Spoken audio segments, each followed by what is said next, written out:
Episode 11 ஸ்டார்டிங்ல போதை cake சாப்பிட்டதுனால இறந்து போன அவனோட ஃப்ரெண்டோட ஞாபகம் அவனுக்கு வந்தது. அதனால இவன் பேட்டரி போயிடுறான். சந்துருக்கு காசு தேவைப்படுறதுனால இவன் பாக்கெட்ல இருக்க 500 ரூபாயும் ஆட்டையை போட்டு போயிடுறான். இவன் போதையில என்ன பண்றதுனே தெரியாம அங்க எங்க சுத்த ஆரம்பிக்கிறான். இந்த டீச்சர் தான் அவனை கூட்டு போயிட்டு கொஞ்சம் அமைதியாக்குறாங்க. என் ஃப்ரெண்டு தேவலமா நிறைய பிரச்சனைக்கு போவான் மேடம், அதனாலே அவனை 4 பேர் சேர்ந்து வெட்டி கொண்டானுங்க, அவன் உயிரே என் கையில தான் போச்சுன்னு சொல்லி இவனை ரொம்ப ஃபீல் பண்ணி பேசுறான். இந்த மேடமுக்கும் கார் ஆக்சிடென்ட் ஆயிருக்கும், அதுல இவங்களோட க்ளோஸ் ஃப்ரெண்டே இழந்திருப்பாங்க. அதை நினைச்சு இவங்க ரொம்ப ஃபீல் பண்ணி அழுகுறாங்க.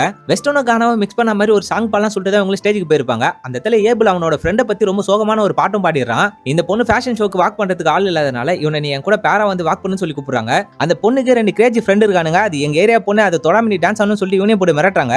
இவனை வாக் பண்ணும்போது சைலண்டா தான் இருப்பான், ஆனா அந்த பசங்களை வெறுப்பேற்றதுக்காகவே அந்த பொண்ணோட இடுப்பையும் பிடிச்சிருவான். ஃபரா ஃபேர் இல்லாம தான் வாக் பண்ணிருப்பாங்க. இந்த பொண்ணு ஒரு பையனை கிஸ் பண்ணிருப்பாங்க. அந்த பையன் இந்த பொண்ணுக்கே தெரியாம வீடியோ எடுத்து அதை எல்லாருக்குமே ஷேர் பண்ணி விட்டுருப்பான். இந்த பொண்ணு ஸ்டேஜுக்கு வந்ததுமே இந்த பொண்ணு ஒரு ஐட்டம் சொல்லிட்டு அவங்க எல்லாருமே பயங்கரமா கத்துறானுங்க. இந்த பொண்ணு அந்த இடத்துல ஃபிங்கர் காமிச்சிட்டு வந்துடுறாங்க. அந்த பொண்ணோட ஃப்ரெண்ட்ஸுங்களாம் அந்த ஸ்கூல் பசங்களை போயிட்டு ஏன்டா இப்படி ஒரு கேவலமான வேலையை செஞ்சீங்கன்னு சொல்லி கேட்கறானுங்க. அப்படியே அந்த 2 பசங்களுக்குள்ளேயும் பயங்கரமான சண்டை வந்துடுது. இந்த பையன் பாக்கிறதுக்கு ஐட்டமா இருந்தாலும் இவனோட குரல் லைட்டா லேடிஸ் வாய்ஸ் மாதிரி இருக்கும். அதனால ஒரு பையன் இவனோட குரல் வச்சு பயங்கரமா கலாய்க்கிறான். இவனை பொறுத்து போயிருந்தா ஒரு கட்டத்துக்கு மேல ஓங்கி ஒரு குத்து விடுறான். அவனோட தொண்டகழவே வச்சுக்குது. அந்த பையன் ஹாஸ்பிட்டல் ரொம்ப சீரியஸா இருக்கான். அடிச்ச பையனோட வீட்டுக்கும் ஃபோன் பண்ணி உங்க பையன் இந்த மாதிரி ஒரு பையன் அடிச்சிட்டாங்க, ரொம்ப சீரியஸா இருக்கிற விஷயத்தையும் சொல்லிடுறாங்க. அப்படியே இந்த எபிசோடையும் முடிக்கிறாங்க.